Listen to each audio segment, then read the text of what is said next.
Bismillahirrahmanirrahim. Assalamualaikum warahmatullahi wabarakatuh.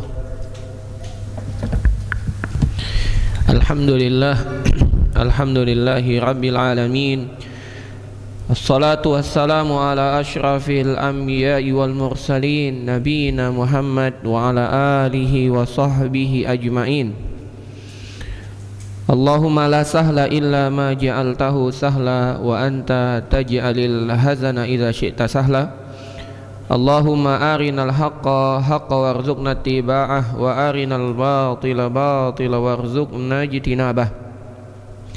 Allahumma inna nas'aluka ilman nafi'an wa rizqan tayyiban wa amalan mutaqabbala. Yang kami hormati para jamaah kaum muslimah, para akhwat dan ummahat yang semoga dimuliakan oleh Allah Subhanahu wa taala.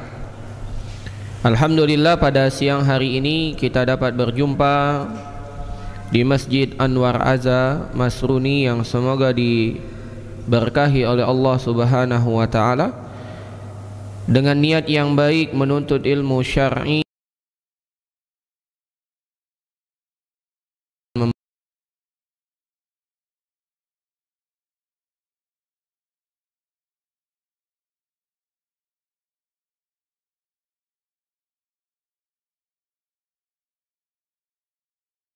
min ahadisil mar'ah, kitab Umdatul Mar'ah, 100 hadis yang membahas tentang hukum-hukum yang berkaitan tentang wanita. Alhamdulillah, pada pertemuan bulan lalu kita telah membahas tentang adab safar bagi akhwat,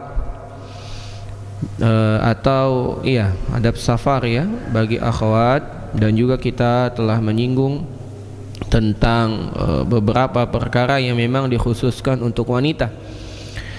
Siang hari ini kita akan lanjutkan pembahasan dari kitab tersebut, yang mana kita akan membaca hadis nomor 53.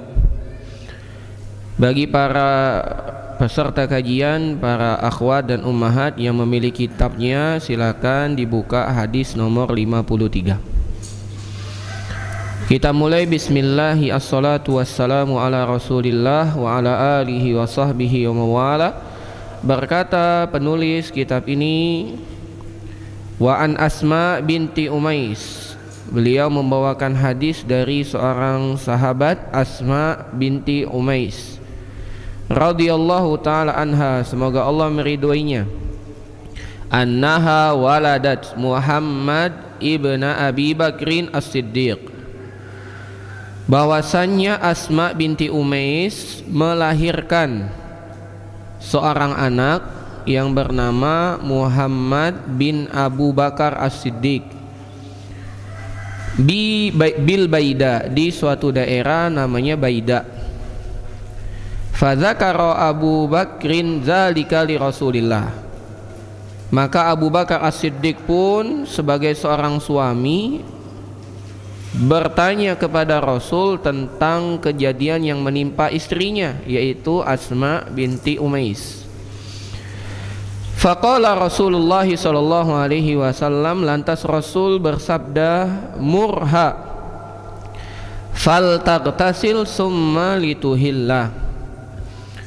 Nabi sallallahu alaihi wasallam bersabda, perintahkan kepadanya, yaitu kepada Asma binti Umais, agar dia mandi dan hendaklah dia mengucapkan doa talbiyah, labbaik Allahumma labbaik. Hadis ini diriwayatkan oleh Imam An-Nasa'i nomor 2615 dan juga diriwayatkan oleh imam yang lainnya. Para muslimah yang dimuliakan oleh Allah Subhanahu wa taala, dalam hadis ini Asma binti Umais merupakan istri dari Abu Bakar as-Siddiq. Jadi kalau para akhwat ditanya siapa nama istri Abu Bakar as-Siddiq, jawabannya banyak. Istri Abu Bakar banyak, salah satunya Asma binti Umais. Yang mana Asma binti Umais ini berjalan bersama rombongan Rasul sallallahu alaihi wasallam untuk melaksanakan ibadah haji.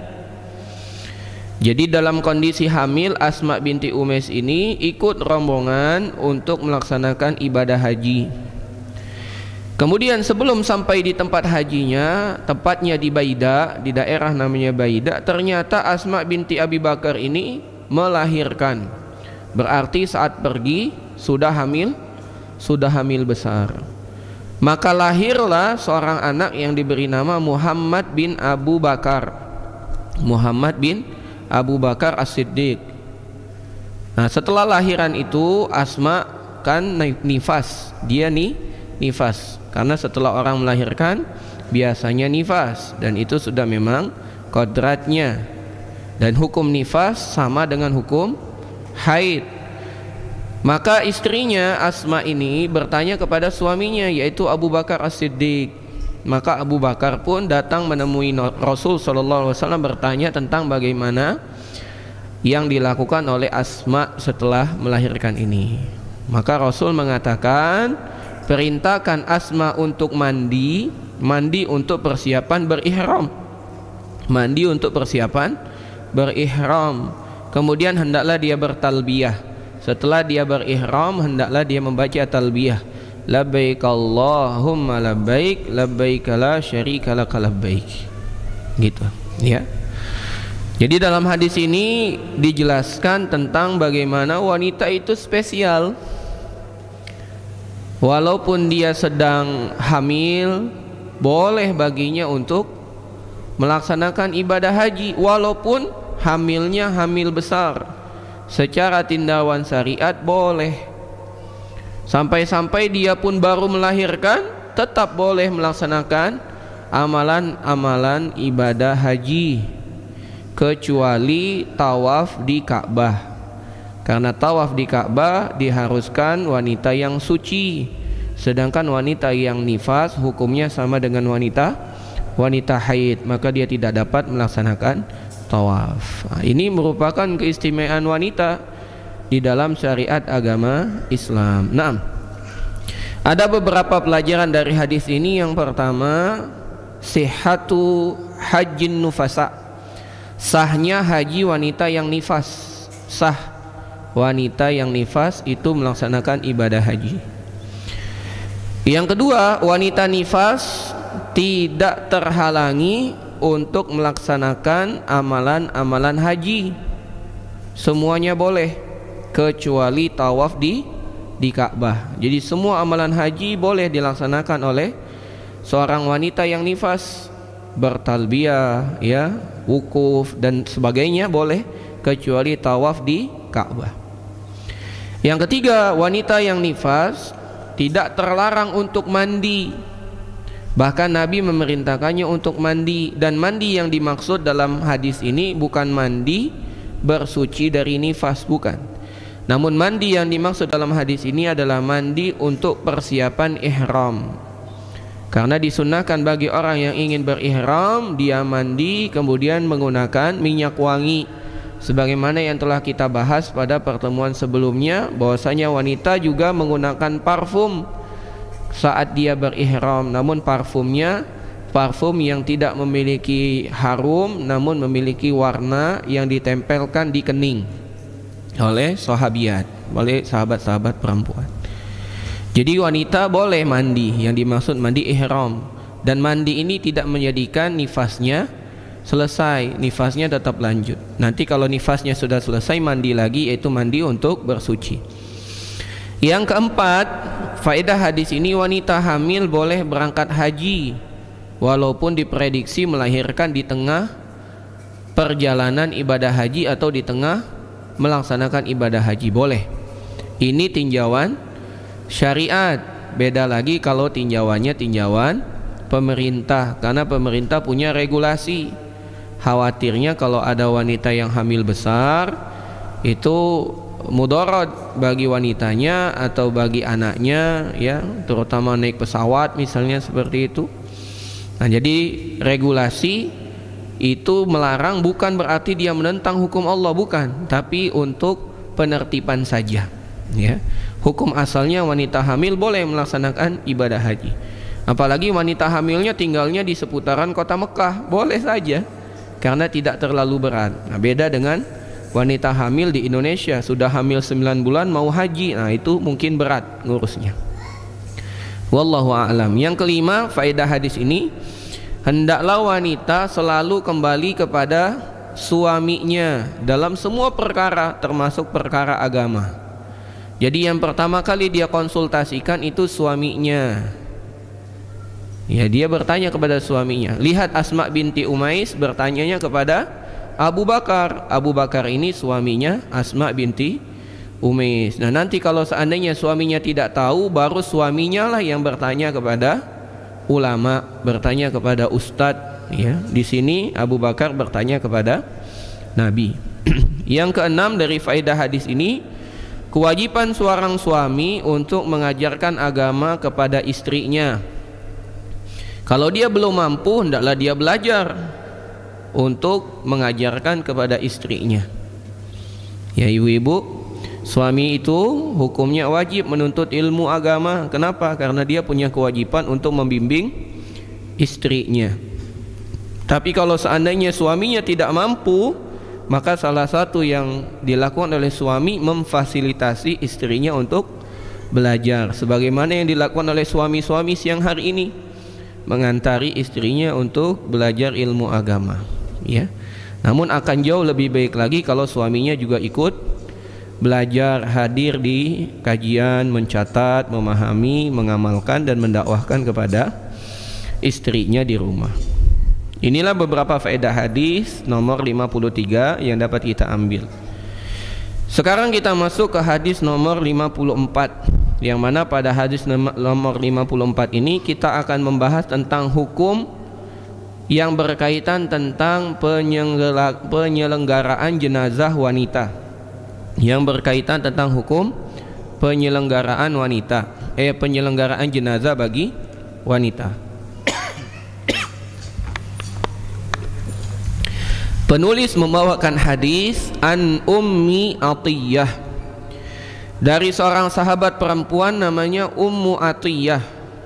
Ummu Atiyah radhiyallahu taala anha, semoga Allah meridhoinya, qalat, dia berkata, tuwfiyat ihda banatin nabiyyi sallallahu alaihi wasallam fa atana an-nabiyyu sallallahu alaihi wasallam faqala. Kata Ummu Atiyah, telah meninggal salah satu dari putri Rasulullah sallallahu alaihi wasallam. Fa atana an-nabiy sallallahu alaihi wasallam faqal. Maka Nabi pun datang menemui kami yang sedang menyelenggarakan jenazah putrinya. Jadi salah satu putri Nabi Muhammad sallallahu alaihi wasallam wafat, meninggal. Kemudian diselenggarakan jenazahnya oleh para wanita. Salah satu wanita tersebut adalah Ummu Atiyah. Maka Nabi SAW pun datang menemui wanita-wanita tersebut untuk membimbing penyelenggaraan jenazah perempuan tersebut, yaitu anaknya sendiri. Nabi SAW bersabda, irsilnaha bisidri witran. Mandikanlah dia, yaitu anak perempuanku itu, mandikanlah dia dengan menggunakan air bidara. Witran dengan hitungan ganjil. Mandikanlah dia dengan air bidara dengan hitungan ganjil. Salasan 3 kali, khamsan atau 5 kali, au aksar min zalik atau lebih banyak daripada itu, yang penting ganjil. 3, 5, 7, 9, 11, yang penting ganjil. In ra'aitunna dzalik, kalau kalian melihat memang perlu untuk ditambah. Jadi Nabi mengatakan, mandikanlah dia dengan air dari bidara tersebut sebanyak 3 atau 5 kali, atau lebih dari itu kalau memang diperlukan. Waja'alna fil akhirati kafura, dan jadikanlah bilasan terakhir. Bilasan terakhir, kalau 3 berarti bilasan ketiga, kalau 5 berarti bilasan kelima, kalau 7 berarti bilasan ketujuh. Yang terakhir kafura, yaitu disiram dengan air kafur. Dengan air kafur, au syai'an min kafur, atau sesuatu yang mirip dengan kafur, yaitu sesuatu yang memiliki bau harum. Kalau di kita sekarang kafur barus. Fa idza farartunna fa'adhinnani, kalau kalian telah selesai menyelenggarakan pemandian jenazahnya, kabarkan aku. Jadi Nabi tidak ikut memandikan, Nabi memandu saja, memberikan teori-teorinya, kemudian mereka praktek, ya. Maka setelah selesai mereka pun mengatakan falamma fararna adzannahu, maka ketika kami telah selesai menyelenggarakan pemandian jenazah tersebut, kami memanggil Rasul. Fa'alqa ilaina hiqwahu, maka Nabi pun memberikan kepada kami kain yang dia pakai, kain yang Nabi SAW pakai. Fadarafna sya'raha thalathata kurunin, kemudian kami pun menjadikan rambut anak Nabi tersebut yang perempuan, kami kepang menjadi 3 kepangan, kami ikat menjadi tiga kepangan. Wa alqainaha khalfaha, dan kami ikat 3 kepangan itu kami simpan di bagian belakang badannya. Jadi bukan di bagian depan, disimpan di bagian belakangnya. Jadi kisahnya Ummu Atiyah ini salah satu sahabiat yang bertugas memandikan jenazah anak dari Nabi SAW. Nabi itu memiliki 4 anak perempuan. 4 anak perempuan. Yang pertama namanya Zainab, yang kedua namanya siapa? Ruqayyah, yang ketiga namanya Ummu Kulsum, yang keempat namanya siapa, Bu?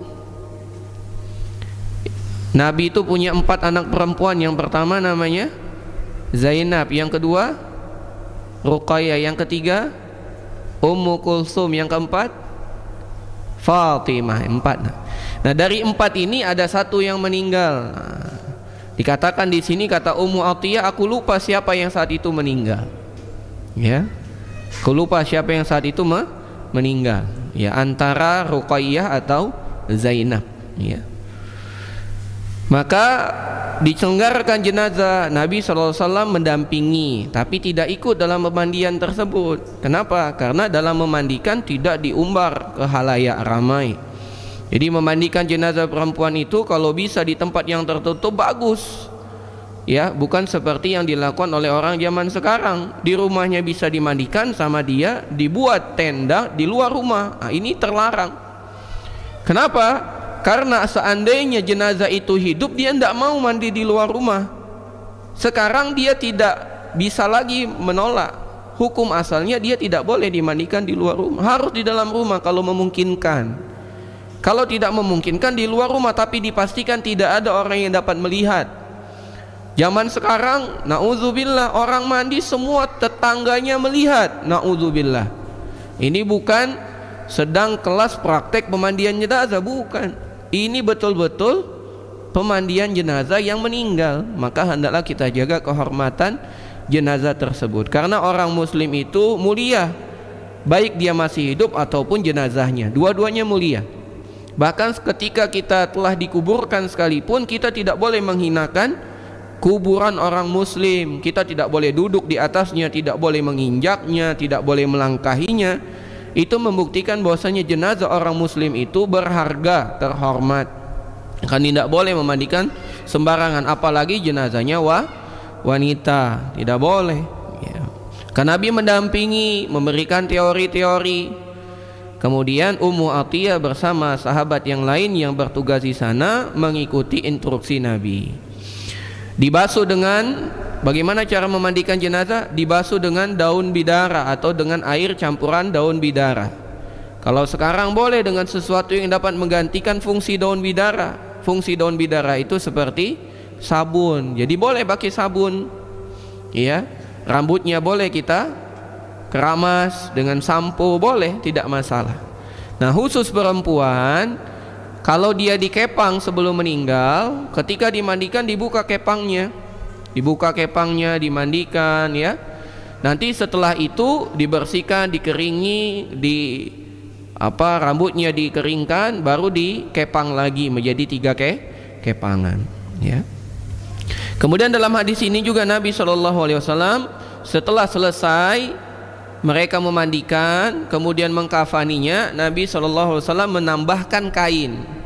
Nah, di sini menunjukkan bahwasanya wanita itu memang harus tertutup semuanya, ya, dan lapisan kafan bagi wanita jauh lebih banyak daripada laki-laki. Kalau laki-laki 5 lapis, kalau perempuan berapa? Kalau laki-laki 3 lapis, kalau perempuan 5, ya, kalau perempuan 5. Makanya Nabi SAW menambahkan kain beliau untuk ditutup di luar kafan yang telah dipakaikan oleh sahabiat tersebut, kemudian ditambah lagi kainnya Nabi SAW.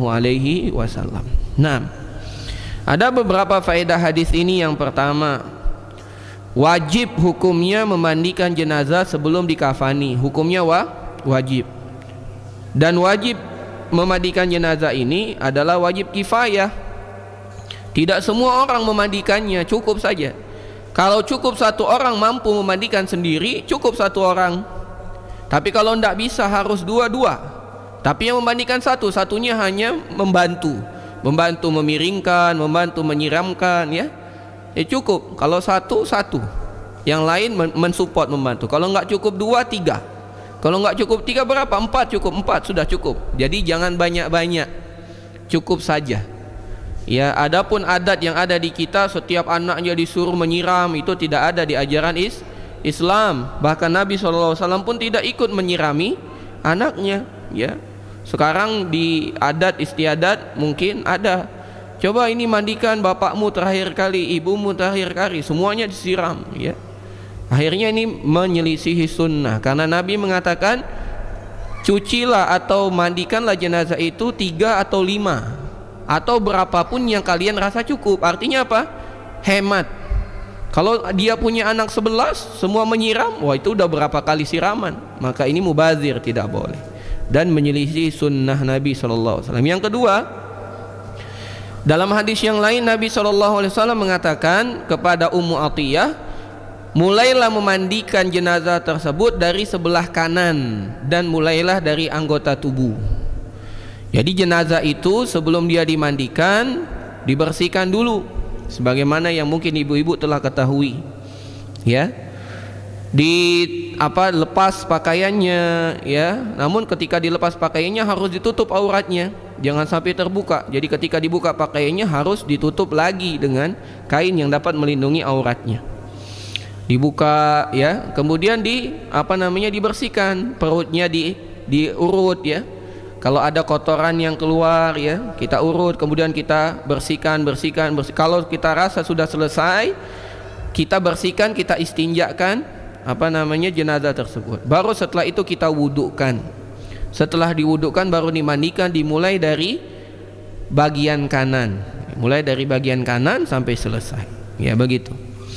Yang ketiga, faedah hadis ini disunnahkan untuk menggunakan air yang telah dicampur dengan daun bidara. Ya, kalau bisa dengan daun bidara. Yang keempat, disunahkan juga untuk memandikan jenazah dengan hitungan yang ganjil, 3, 5 atau berapapun yang dirasa cukup, ya 7 atau 9 atau 11. Yang penting kita harus berhemat. Yang kelima, hendaklah bilasan terakhir itu disiram dengan kafur, ya, dengan air kafur. Yang keenam, disunahkan untuk mengepang rambut jenazah wanita menjadi 3 kepangan. Kemudian rambut tersebut ditaruh di belakang tubuhnya, bukan di depan. Yang ketujuh, salah satu metode dalam pembelajaran yang paling efektif adalah metode praktek. Dan ini senantiasa diingat biasanya oleh orang. Kalau kita belajar mencatat mungkin agak lupa, ya. Tapi kalau kita praktek langsung dapat kita ingat dalam waktu yang cukup lama. Sebagaimana yang diceritakan oleh Ummu Atiyah. Ummu Atiyah lupa siapa anak Nabi yang meninggal, namun kejadiannya dia ingat. Kenapa? Karena praktek, gitu. Inilah beberapa faedah dalam hadis yang ke-54 ini. Sekarang kita lanjut ke hadis ke-55. Masih berkaitan tentang jenazah. Sama dari Ummu Atiyah.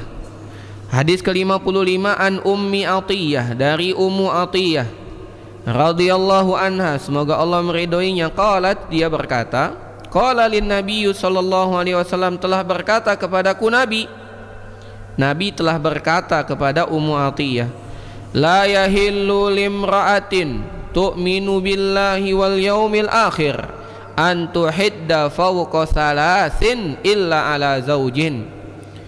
Kata Nabi SAW, tidaklah halal bagi seorang wanita yang beriman kepada Allah dan hari akhir untuk melakukan al-ihdad. Apa itu al-ihdad? Al-ihdad itu adalah berkabung. Ya, berkabung. Seorang wanita tidak berhias, tidak memakaikan pakaian yang bagus, tidak menggunakan parfum, ya, tidak menggunakan pemerah bibir, ya, baik itu di dalam rumahnya, apalagi di luar tidak boleh. Di dalam saja tidak dia lakukan, apalagi di luar tidak boleh, ya. Kata Nabi SAW, tidak halal bagi seorang wanita yang beriman kepada Allah dan hari akhir untuk berkabung lebih dari 3 hari. Lihat, jadi wanita itu berkabungnya tidak boleh lebih dari 3 hari, illa ala zaujin, kecuali apabila yang meninggal itu adalah suaminya. Jadi kalau yang meninggal bapaknya, ibunya, anaknya, itu tidak boleh berkabung lebih dari 3 hari, kecuali kepada suami. Kalau suaminya meninggal maka boleh lebih dari itu. Fa innaha la taktahilu wa la talbasu sauban masburan illa sauba asbin.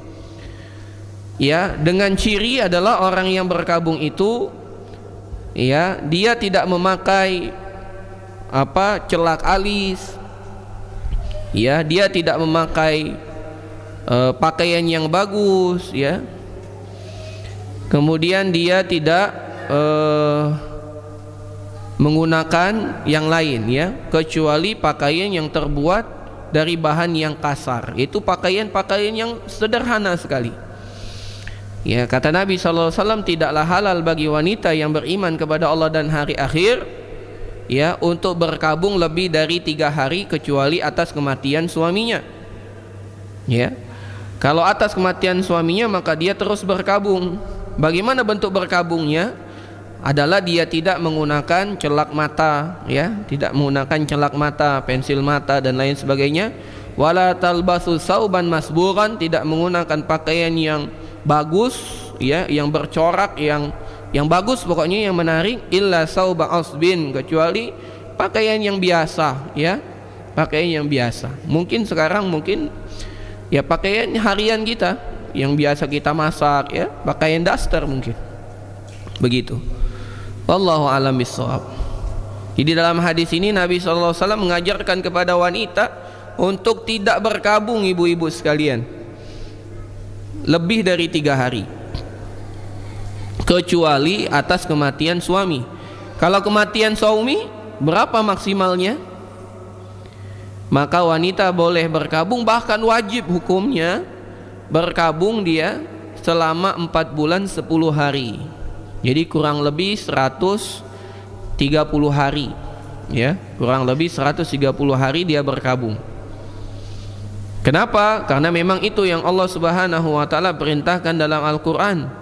Bagi wanita yang meninggal oleh suaminya, dia harus diam di rumahnya, tidak boleh bersolek, tidak boleh menggunakan pakaian yang bagus, bahkan tidak boleh berparfum, dan tidak boleh keluar dari rumahnya kecuali untuk keperluan yang mendesak, kebutuhan yang memang dia butuhkan, ya, selama 4 bulan 10 hari.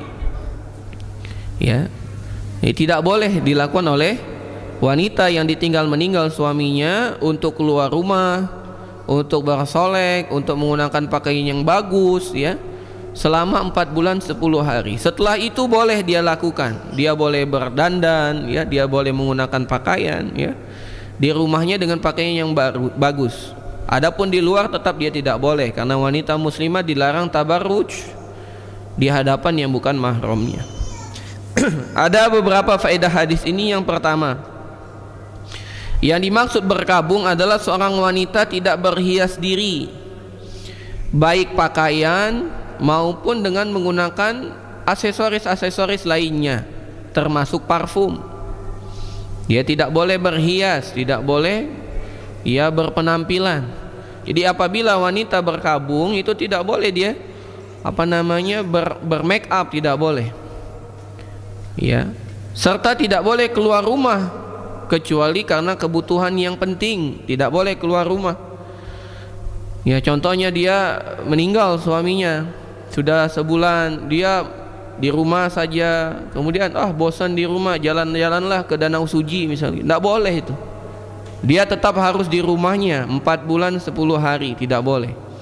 Ya, keluar saja tidak boleh, apalagi dia dilamar oleh laki-laki, tidak boleh karena dia masih di dalam masa iddah.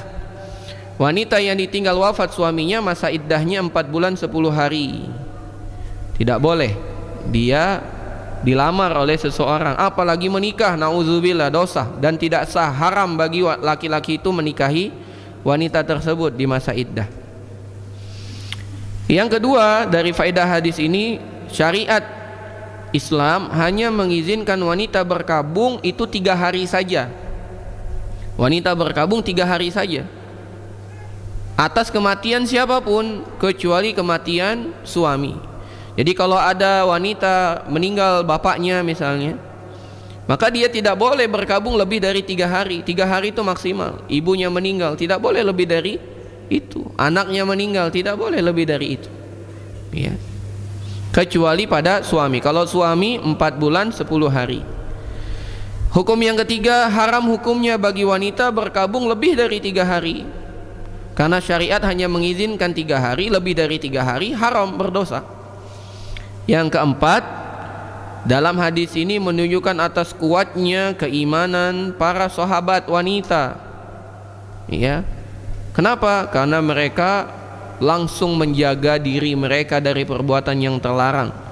Dalam riwayat yang lain dikatakan, ya, dari Ummu Atiyah juga mengatakan bahwasannya ada seorang sahabiyat, dia meminta parfum, kemudian dia meminta celak alis, kemudian dia pakai. Dia menggunakan parfum dan dia menggunakan celak alis, kemudian dia pakai. Kemudian dia berkata dengan sahabat yang lain, sahabat perempuan yang lain, dia mengatakan, kalau seandainya aku tidak mendengar Rasul sallallahu alaihi wasallam bersabda, tidak halal bagi wanita berkabung lebih dari 3 hari, aku tidak mau menggunakan parfum atau celak alis ini, katanya. Kenapa dia melakukan parfum atau celak alis? Untuk membantah, untuk memastikan bahwasanya dia tidak sedang berkabung begitu. Nah, ini bagaimana para sahabiat, sahabat-sahabat perempuan di masa Rasul itu begitu kuat imannya. Sejatinya dia tidak butuh dengan parfum itu, tidak butuh dengan celak alis itu, tapi untuk memastikan dia tidak termasuk dalam larangan Nabi, dia gunakan parfum, dia gunakan celak alis. Dia mengatakan, kalau bukan karena aku mendengar Nabi bersabda tidak halal bagi wanita berkabung lebih dari 3 hari, aku tidak butuh untuk menggunakan parfum atau celak alis ini. Subhanallah, ini keimanan. Ya, mungkin kalau kita hidup di zaman itu, mungkin kita ya apa pedulinya kan? Tapi mereka adalah orang-orang yang takut kepada Allah, maka mereka takut jangan sampai walaupun dia tidak niat berkabung, ya, misal ada yang meninggal anaknya atau yang meninggal siapanya, dia nggak butuh untuk berhias itu, dia nggak butuh untuk bercelak alis atau berparfum itu, tapi karena dia takut kena firman, kalau kena sabda Nabi, mereka pun menggunakannya. Ya. Maka di sini kita tahu bahwasanya para sahabiat, sahabat-sahabat wanita di zaman Rasul telah mengungguli kita para wanita yang hidup sekarang jauh. Maka hendaklah kita para muslimah belajar bagaimana para muslimah dahulu bersikap. Wallahu a'lam bishawab. Itulah beberapa faedah di hadis yang ke-55. Kita lanjutkan hadis ke-56. Berkata penulis di sini, hadis ke-56. An Abdillah radhiyallahu anhu, yaitu dari sahabat Abdullah ibnu Mas'ud.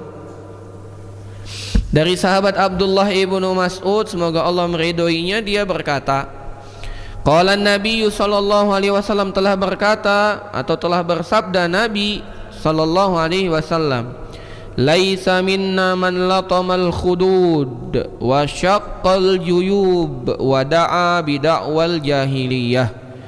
Kata Nabi SAW, bukanlah dari kami orang yang menampar pipi, orang yang merobek pakaian, dan bukan dari kami orang yang menyeru dengan seruan jahiliyah. Ini masih berkaitan tentang jenazah. Tadi hadis pertama kita baca tentang penyelenggaraan jenazahnya, yang kedua tentang berkabungnya, sekarang tentang pasca kematian tersebut bagi orang yang ditinggalkan. Kata Nabi SAW, laisa minna man latamal khudud wa syaqqal juyub wa da'a bida'wal jahiliyah. Bukan dari kami, kata Nabi SAW, orang yang menampar pipinya, mukul-mukul wajahnya, wa syaqqal juyub atau merobek-robek pakaiannya, wa da'a bida'wal jahiliyah atau dia menyeru dengan seruan jahiliyah, teriak-teriak, mengatakan kalimat-kalimat yang dimurkai oleh Allah Subhanahu wa taala, seperti ucapannya, Allah tidak adil, kami belum siap, kenapa dia dahulu, kenapa ndak aku saja, kenapa anakku dahulu, kenapa ndak aku saja, kenapa dia dulu, kenapa ndak aku saja. Ini ucapan-ucapan jahiliyah yang tidak boleh kita lakukan, ya. Atau praktek-praktek yang lain seperti kita meminta kepada orang untuk memuji-muji jenazah tersebut. Kita beri uang, kita puji-puji orang tersebut, baik dengan apa yang memang dia lakukan ataupun dibuat-buat, yang penting memuji saja. Ini semua perbuatan jahiliyah, tidak boleh kita lakukan, ya. Jadi Nabi SAW melarang dan mengatakan, laisa minna, bukan dari kami, siapa yang menampar wajah, menampar pipi, merobek pakaian, dan menyeru dengan seruan jahiliyah.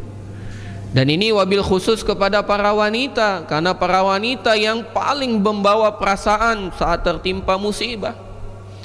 Wanita.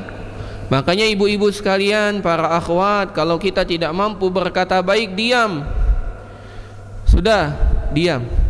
Dan bagi kita yang melihat saudari kita yang tertimpa musibah, kemudian kita tidak bisa berkata baik, sudah diam, ya. Kita pancing dia yang kena musibah bercerita, sampai akhirnya dia tidak bisa menahan dirinya, dia mengatakan Allah Subhanahu wa taala tidak adil dengan saya. Itu sebab tidak boleh. Bahkan kalau kita mendengar ucapan seperti itu, kita ingatkan saudari kita, ndak, inna lillahi wa inna ilaihi raji'un. Jangankan istri, jangankan suami yang meninggal, kita pun milik Allah dan kepada Allah lah kita akan kembali. Jangankan anak yang meninggal ini, jangankan anak, kita saja itu milik Allah dan kepada Allah kita akan kembali. Maka tidak ada ucapan yang paling membuat hati ini kuat kecuali ucapan inna lillahi wa inna ilaihi raji'un. Maka ibu-ibu sekalian, para akhwat, latihlah diri untuk memahami kalimat inna lillahi wa inna ilaihi raji'un. Ucapkan terus kalimat-kalimat ini kalau kita tertimpa musibah. Sesungguhnya dengan mengulang-ulang kalimat ini, kita akan menjadi kuat dan beriman kepada takdir Allah. Inna lillahi wa inna ilaihi raji'un. Atau dengan kalimat qaddarallahu ma syaa fa'al. Semua takdir Allah, apa yang Allah mau Allah lakukan. Sesungguhnya kami milik Allah dan kepada Allah kami akan kembali, ya.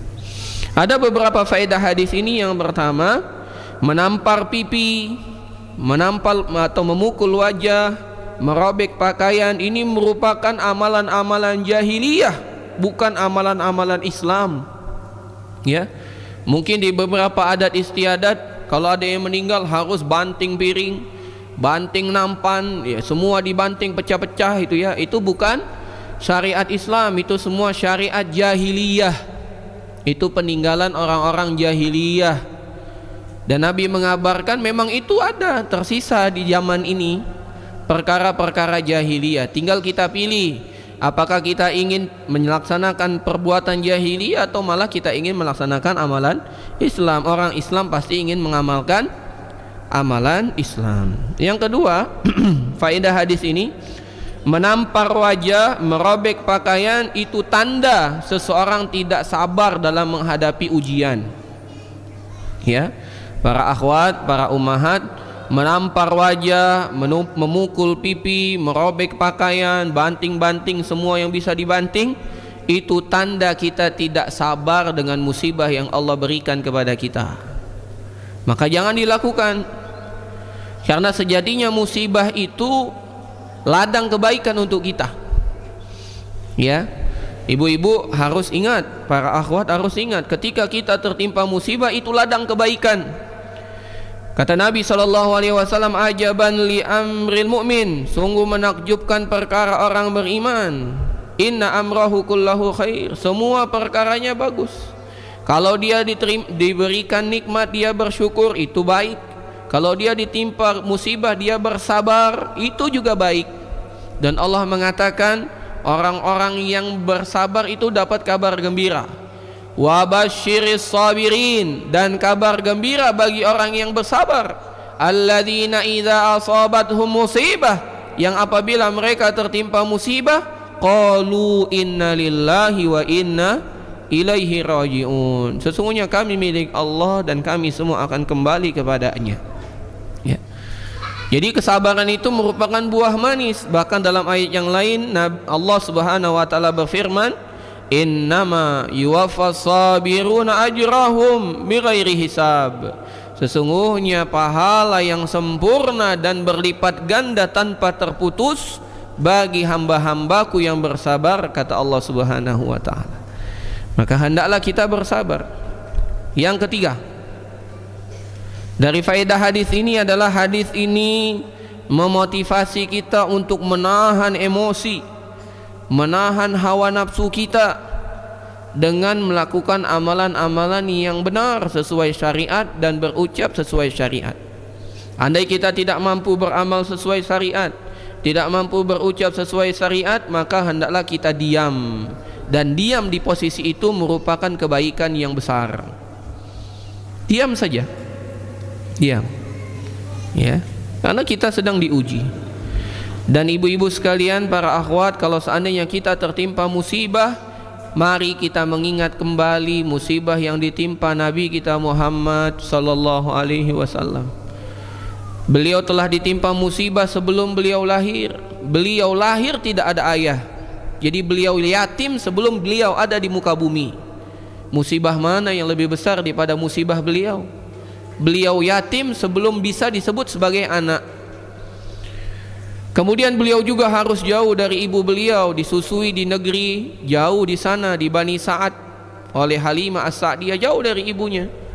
Di usia 6 tahun baru kembali lagi dengan ibunya, baru sebentar dengan ibunya meninggal. Pindah dengan kakek yang begitu menyayangi beliau, belumlah 2 tahun meninggal lagi. Harus tinggal dengan pamannya banyak anak, hidupnya susah dengan segala keterbatasan, harus mengembala kambing, harus ikut jualan. Itu Nabi SAW. Maka barang siapa yang mendapat musibah, hendaklah dia mengingat musibah Nabi SAW. Bahwasanya Nabi lebih berat lagi ujiannya, padahal Nabi adalah manusia yang diberikan oleh Allah untuk membuka pintu surga. Namun Allah menguji Nabi, dan ujian Nabi tidak habis.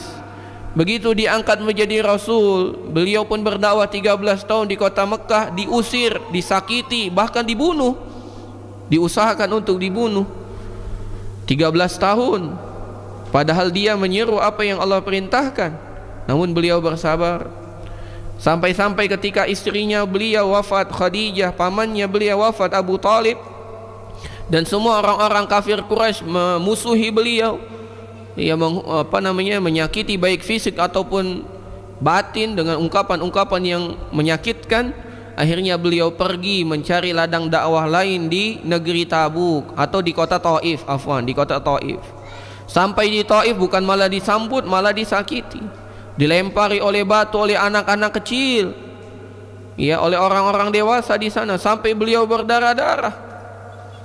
Kemudian beliau sambil mengusap darah yang mengalir di wajah beliau, beliau pun mengatakan, Allahumma ighfir li qaumi, ya Allah ampunilah kaumku, fa innahum la ya'lamun, sesungguhnya mereka belum mengetahui. Ini Nabi. Maka ujian kita tidak seberapa. Beliau ditinggal mati oleh 3 anak laki-laki beliau. Anak beliau yang pertama namanya Al-Qasim, mati waktu kecil. Kemudian beliau punya anak namanya Abdullah, meninggal waktu kecil. Terakhir beliau punya anak laki-laki namanya Ibrahim, pun meninggal di waktu kecil. Siapa kita dibandingkan penderitaan dari Nabi SAW? Maka sebesar apapun musibah yang kita terima, hendaklah kita mengingat musibah Nabi SAW. Itu menyabdikan kita kuat menghadapi musibah.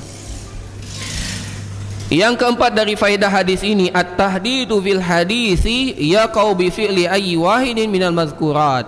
Ancaman yang terdapat dalam hadis ini itu didapat apabila melakukan salah satu saja, tidak perlu digabung. Kan tadi ada 3 ya. Kata Nabi, barang siapa yang memukul wajahnya, merobek bajunya, dan mengucapkan kalimat-kalimat jahiliyah, dia bukan dari Nabi, bukan golongan Nabi. Apakah 3-tiganya harus terpenuhi? Jawabnya tidak. Salah satu saja dia lakukan, maka dia bukan golongan dari Nabi SAW. Yang kelima, kullu fi'lin wusifa annahu min af'alil jahiliyah au tabarra an-nabiyyu min fa'ilihi fahuwa muharram. Semua amalan yang Nabi katakan ini perbuatan jahiliyah, atau Nabi mengatakan bukan dari kami, atau Nabi mengatakan aku berlepas diri darinya, itu perkara adalah perkara yang haram. Jadi kalau ada yang mengucapkan Nabi bersabda bukan dari kami, itu merupakan perbuatan haram. Ya. Makanya Nabi SAW mengatakan laisa minna, bukan dari kami. Man latamal khudud wa syaqqal juyub, bukan dari kami ada laki-laki atau perempuan yang menampar pipinya, merobek pakaiannya, dan menyeru dengan seruan jahiliyah. Kemudian faedah berikutnya, ucapan laisa minna, bukan dari kami, ini menunjukkan atas ya dosa ya, dan atas ya bahayanya perkara tersebut.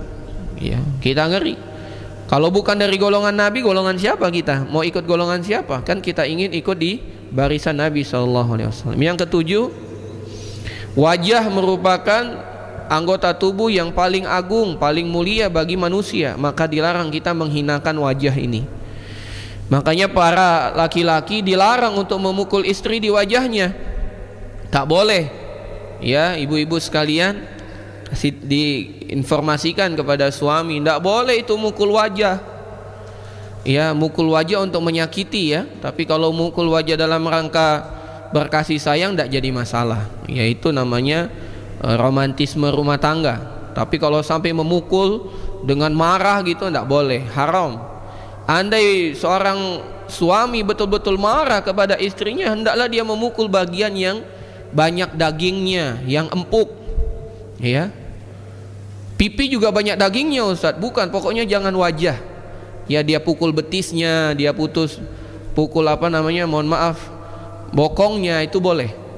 Tapi jangan sampai dia memukul wajahnya. Dan memukul pun jangan sampai meninggalkan bekas. Ya, ini juga harus diperhatikan. Kemudian dari faedah hadis ini bahwasanya hadzan nahyu yursyidul mara ila tafakkur fi riddati fi'liha. Hadis ini menggambarkan kepada wanita untuk berfikir sebelum berbuat dan beramal.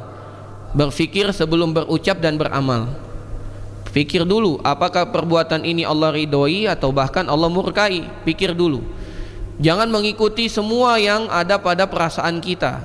Ingat, memang wanita diciptakan lebih besar peran perasaannya daripada logikanya. Namun setelah kita mempelajari hadis ini, maka kita harus ingat untuk mengalahkan emosi kita, ya, hawa nafsu kita dengan mengingat hadis ini. Pikir dulu, apakah perbuatan ini sesuai syariat, apakah ucapan ini sesuai syariat atau tidak. Kalau tidak, barang siapa yang beriman kepada Allah dan hari akhir, hendaklah dia diam atau berkata baik. Nah, inilah beberapa faedah hadis.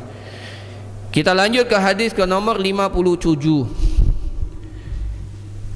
Penulis mengatakan, wa an Abi Malikin al-Ash'ari, dari sahabat Abu Malik al-Ash'ari, anna Nabiya sallallahu alaihi wasallam qala, bahwasanya Nabi sallallahu alaihi wasallam pernah bersabda, arba'un, ada 4 perkara, fi ummati, pada umatku, umatnya Nabi, min amril jahiliyah, ternyata 4 perkara itu merupakan perkara jahiliyah. La yatrukunahunna, sayangnya umatku tidak mau meninggalkan perkara ini. Artinya apa? Senantiasa ada, walaupun mungkin sedikit atau mungkin banyak, dari masa ke masa, dari zaman ke zaman, dari tempat ke tempat. Jadi ini bukan hanya ada di negeri Arab, bisa jadi ada di Indonesia, bisa jadi ada di Prabu Muli, bisa jadi ada di Jalan Alipatan ini, bisa jadi. Apa kata Nabi? Al-fahru fil ahsab, berbangga-bangga dengan keturunan. Nah, ini ada nih di kita, berbangga dengan keturunan, ya, darah biru, darah merah, darah hijau, ya, berbangga-bangga, tidak boleh. Kata Nabi SAW, aku ini pemimpinnya anak Adam, tapi aku tidak berbangga-bangga. Tidak boleh berbangga-bangga, ya. Saya ini keturunan ini, keturunan ini, keturunan ini. Nabi mengatakan tidak boleh berbangga-bangga, ya. Walaupun itu merupakan keturunan Nabi, dia tidak boleh membanggakan dirinya sendiri. Orang lain betul harus memuliakan keturunan Nabi, betul. Tapi kalau dia berbangga diri, aku ini anak fulan, aku ini anak fulan, maka itu merupakan perkara jahiliyah, ya. Karena sejatinya orang itu mulia bukan karena keturunan, orang itu mulia karena iman dan takwanya. Apakah semua anak orang baik jadi baik, ibu-ibu? Apakah anak orang soleh otomatis jadi soleh, bu? Tidak. Contohnya anak Nabi Nuh. Anak Nabi Nuh soleh nggak, bu? Tidak. Apakah kesolehan seseorang itu didapat dengan menikah? Otomatis nikah dengan alim ulama langsung jadi alim ulama juga? Tidak. Contohnya siapa? Istrinya Nabi Lut. Apakah istrinya Nabi Lut soleh? Tidak. Apakah keturunan itu menjamin seseorang kalau dia sudah buruk langsung buruk? Tidak. Contohnya siapa? Nabi Ibrahim. Apakah bapaknya Ibrahim soleh? Tidak. Tapi Nabi Ibrahim Khalilullah, kekasihnya Allah. Jadi tidak ada apa namanya korelasi yang mutlak itu, ya. Ada hubungan yang mutlak. Kalau dia bapaknya alim, anaknya alim. Kalau bapaknya pinter, anaknya pinter. Enggak. Semua orang diuji dengan kapasitasnya masing-masing, ya. Jadi jangan kita berbangga-bangga dengan keturunan. Yang lebih menyedihkan di kita ini, kita tidak berbangga dengan keturunan saja, namun berbangga dengan tetangga. Luar biasa. Misalnya ini banyak sekali terjadi, ya. Saya ini tetangganya polisi, gitu, ya. Jangan tilang saya, tetangga saya polisi, subhanallah. Cuman tetangga saja berbangga gitu. Nauzubillah, ya. Jadi tidak boleh berbangga-bangga seperti itu. Keturunan tidak boleh, dengan siapapun tidak boleh. Yang kedua kata Nabi SAW, wa ta'nu fil ansab. Perkara kedua dari jahiliyah, mencela keturunan. Kalau tadi memuji-muji keturunan, berbangga dengan keturunan, sekarang mencela keturunan, tidak boleh juga, ya. Kalau seandainya fulan memang keturunan orang lemah, tidak boleh kita hinakan, ya. Contohnya Bilal ibn Rabah, itu dari keturunan orang kulit hitam. Apakah dengan itu kita hina? Tidak. Kata Nabi SAW, sungguh aku mendengar suara telapak kaki atau suara sendal dari Bilal bin Rabah itu sudah ada di surga, padahal kulitnya hitam. Tidak boleh kita menghina. Oh, dia keturunan hitam, keturunan negro. Kalau dia keturunan negro bertakwa, dia lebih mulia daripada kita kulit kuning ini tapi tidak bertakwa, atau kulit putih tidak bertakwa. Yang ketiga kata Nabi SAW, wal istisqa'u bin nujum, minta hujan dengan bintang-bintang. Minta hujan dengan bintang-bintang ini pun tak boleh, ya. Walaupun sekarang lagi viral, ya, ada manusia mengaku punya remote apa? Remote langit, ya. Dia bisa mematikan remote itu, ya, dia bisa mematikan langit itu, jadi hujannya ndak turun, ya. Itu aneh-aneh saja, dan itu merupakan perkara jahiliyah, dan ini bahkan kekufuran, kesyirikan, dapat membatalkan keimanan. Dan yang keempat, wan niyaha. Yang keempat, meratap. Jadi 4 perkara jahiliyah: berbangga dengan keturunan, mencaci maki keturunan. Yang ketiga adalah minta hujan dengan bintang-bintang, planet-planet. Yang keempat adalah dengan apa? Dengan meratap. Inilah 4 perkara jahiliyah. Inilah perkara jahiliyah. Waqal, kemudian Nabi bersabda, an-naihatu, dan khusus orang yang meratap, kata Nabi, khusus wanita yang meratap, idza lam tatub, kalau wanita tersebut tidak bertaubat, qabla mautiha, sebelum dia wafat, tuqamu yaumal qiyamah, maka dia akan dipanggil di hari kiamat, wa alaiha sirbalun min qatiranin wa dir'un min jarabin. Kata Nabi SAW, maka dia akan dibangkitkan di hari kiamat, ya, kelak dengan memakai baju panjang yang berwarna hitam dan memakai tameng dari pedang yang sudah karatan.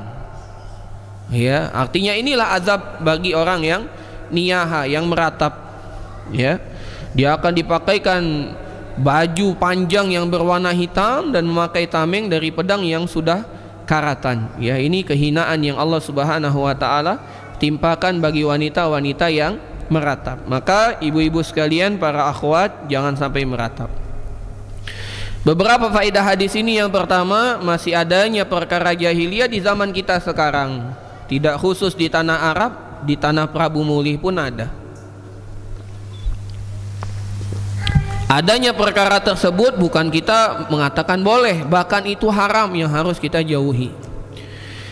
Yang kedua, harus waspada dari perkara jahiliyah yang ada di masyarakat ini.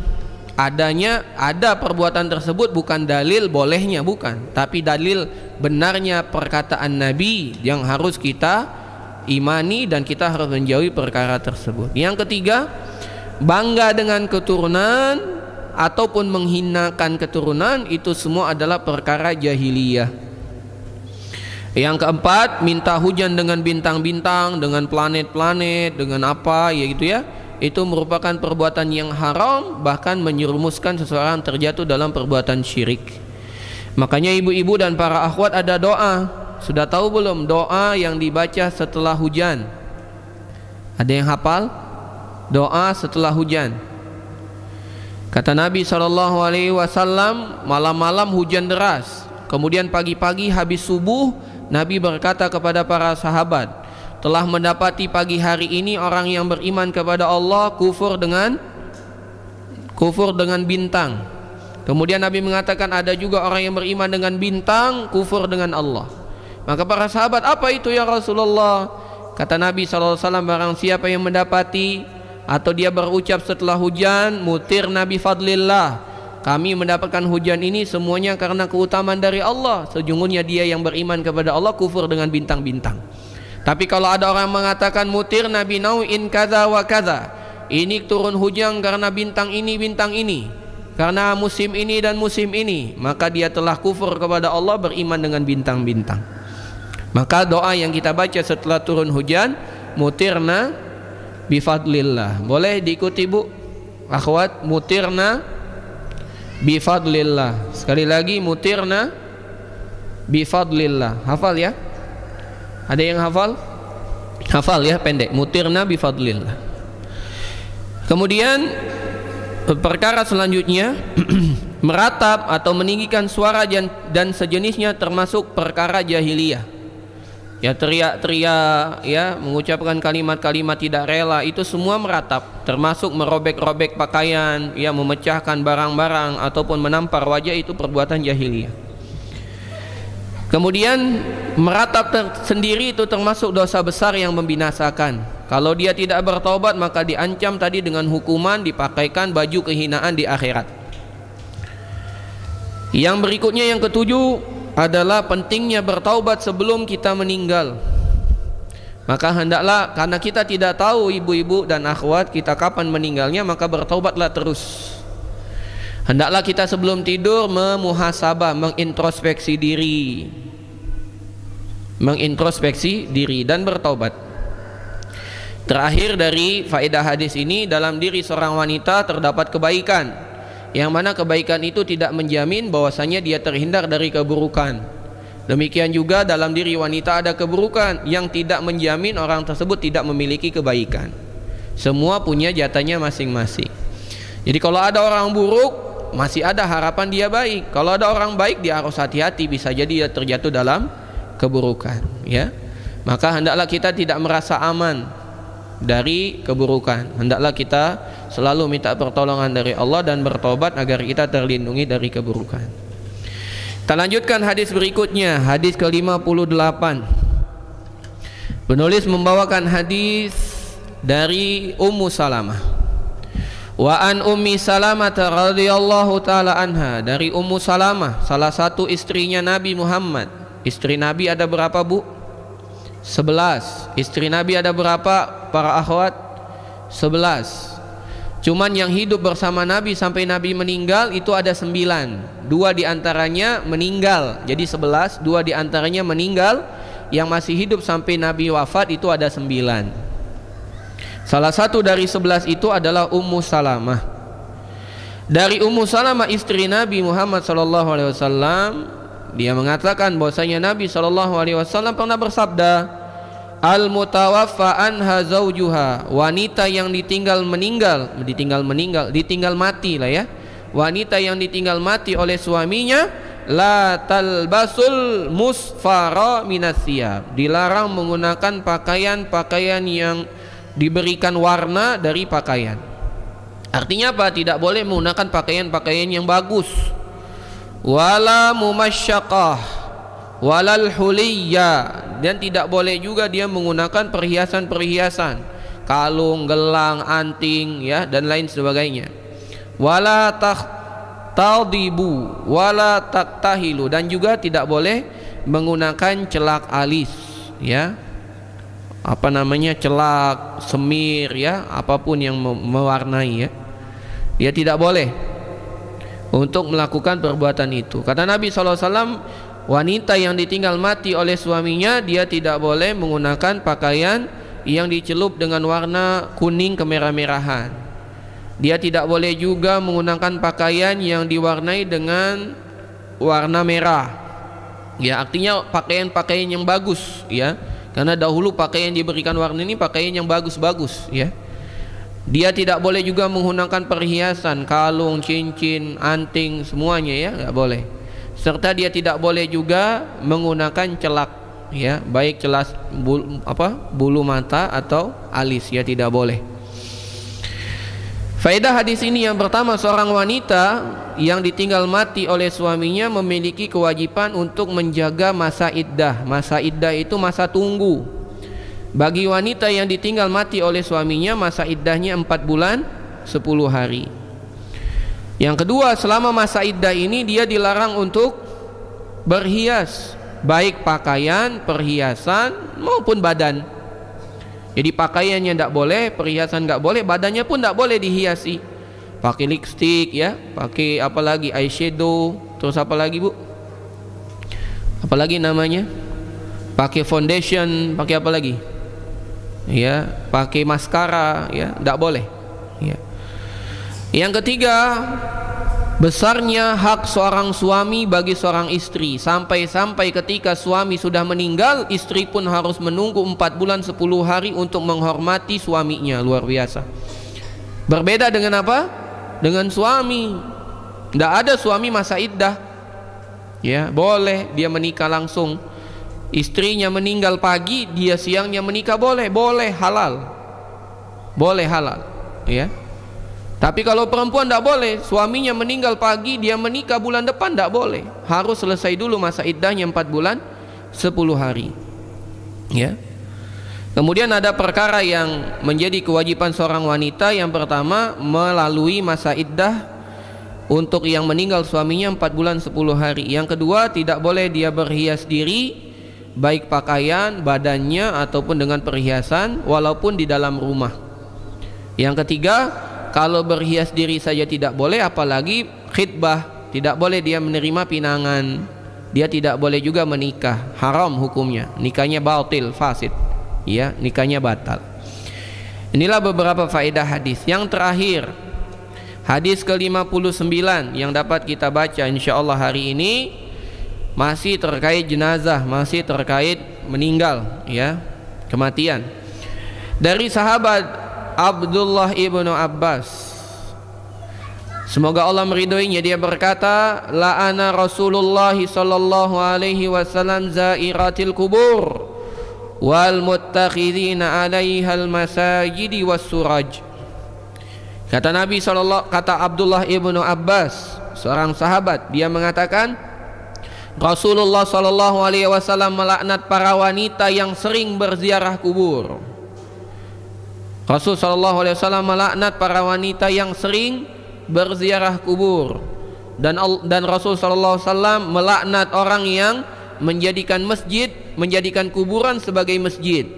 Dan Rasul sallallahu alaihi wasallam melaknat orang-orang yang memberikan penerangan bagi kuburan. Ada 3 ya. Jadi Nabi sallallahu alaihi wasallam melaknat pertama wanita yang sering berziarah kubur, yang kedua Rasul sallallahu alaihi wasallam melaknat ya orang yang menjadikan kuburan sebagai masjid, dan Rasul sallallahu alaihi wasallam melaknat kuburan yang diberikan cahaya. Tak boleh ya, 3 ini. Namun hadis ini dinilai oleh para ulama dhaif, lemah. Namun secara makna hadis ini dikuatkan oleh hadis yang lain. Nabi SAW memang melarang kita menjadikan masjid sebagai menjadikan kuburan sebagai masjid, dan kita juga dilarang untuk meninggikan masjid, apalagi memberikan pencahayaan ya. Maka secara makna hadis ini dapat diamalkan walaupun secara sanad dia dhaif. Wallahu alam bissawab. Ada beberapa faedah hadis ini. Yang pertama, wanita dilarang untuk berziarah kubur. Wanita dilarang untuk berziarah kubur. Kemudian kemudian Nabi SAW memberikan keringanan dan mengatakan boleh berziarah kubur. Cuman bagi wanita tetap dilarang untuk sering berziarah kubur. Kenapa? Karena wanita ini mudah terbawa perasaan. Karena kalau dia sering melakukan ziarah kubur, nanti akan muncul kalimat-kalimat penyesalan. Maka dia dilarang untuk sering-sering berziarah kubur, dilarang, tidak boleh. Berbeda dengan laki-laki yang boleh, tapi hukumnya tetap boleh dia berziarah kubur. Kenapa? Karena beberapa hadis yang lain menunjukkan akan bolehnya berziarah kubur bagi wanita. Salah satunya hadis Aisyah, bahwasanya Aisyah radhiyallahu taala anha pernah berziarah kubur di zaman Nabi SAW. Dan Aisyah bertanya, "Ya Rasulullah, apa yang aku ucapkan kalau aku berziarah kubur?" Maka Nabi mengatakan, "Ucapkan assalamualaikum ahlad diyar." Ucapkanlah salam untuk penghuni kubur. Assalamualaikum ahlad diyar minal mu'minin wal muslimin wa inna insyaallah bikum lahikun. Nah, jadi boleh, tapi dilarang sering-sering. Yang kedua, ibu-ibu sekalian dan para akhwat, tujuan kita berziarah kubur adalah mengingat kematian. Kata Nabi SAW, fal anfazuruha fa innahu tudzakirukumul maut. Ziarahlah kubur. Sekarang boleh hukumnya ziarah kubur karena dia mengingat kematian. Ingat, mengingat kematian berarti kitanya yang mengambil pelajaran.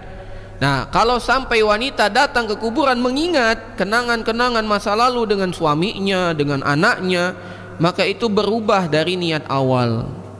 Maka hendaklah dia tidak pergi ya. Tapi kalau dia pergi hanya untuk mendoakan, untuk mengingat kematian, boleh.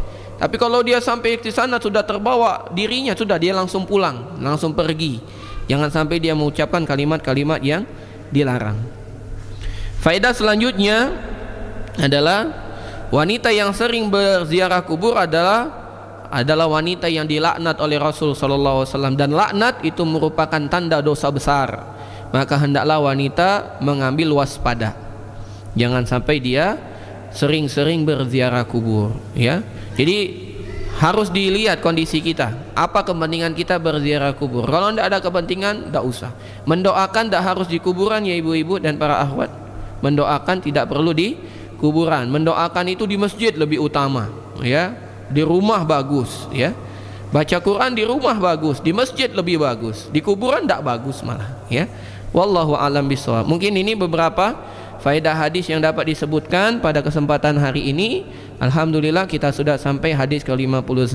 Semoga kita diberikan pemahaman dari pembahasan ini. Lebih dan kurang kami mohon maaf, pada Allah kami mohon ampun. Wassallallahu ala nabiyyina Muhammadin wa ala alihi washabbihi ajmain. Jika ada pertanyaan dari ibu-ibu dan akhwat, kami persilakan.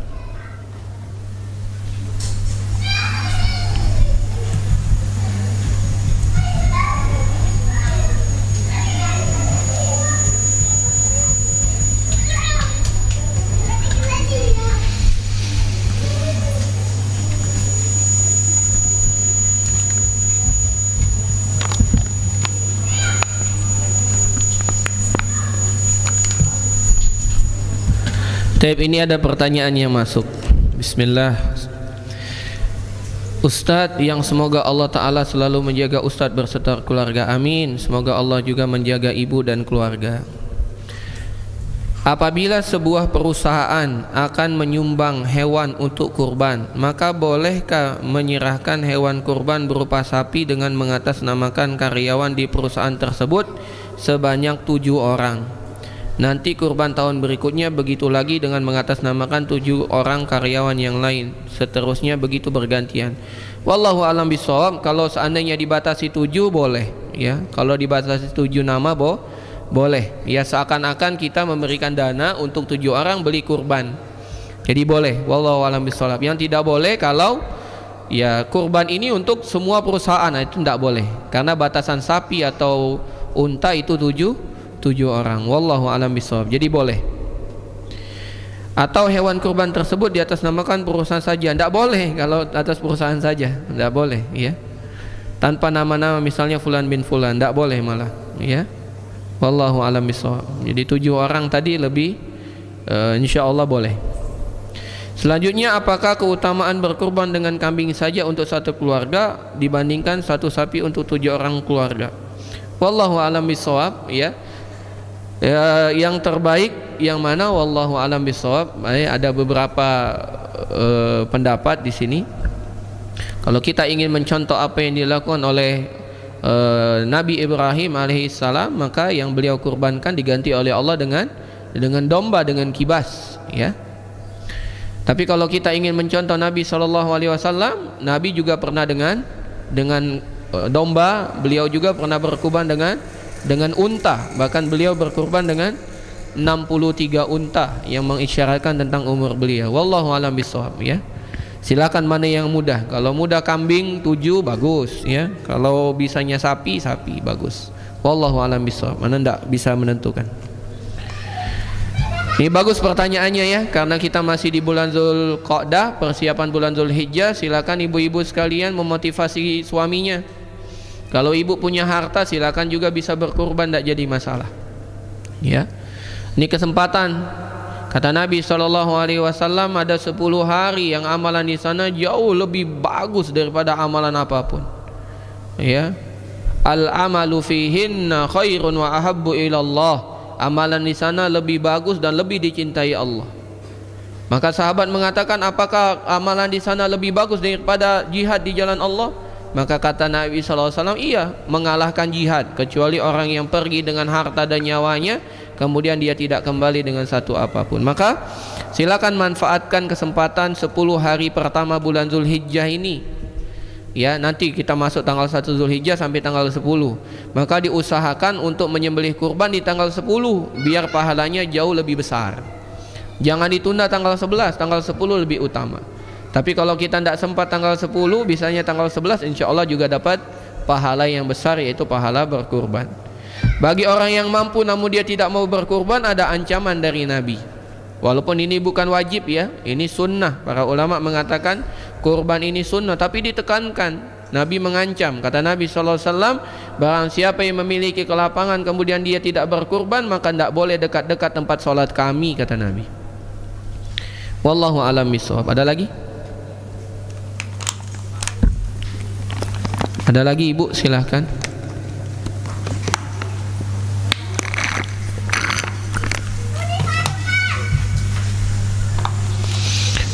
Ada? Kalau tidak ada kita tutup. Tidak ada, ya? Baik, alhamdulillah. Kalau begitu kita cukupkan sampai di sini. Semoga Allah panjangkan umur kita dalam kebaikan dan dimudahkan untuk terus menuntut ilmu agama, diberikan pemahaman dan dapat mengamalkan ilmu yang telah kita dapati dan dapat kita dakwahkan ke orang-orang yang ada di sekitar kita.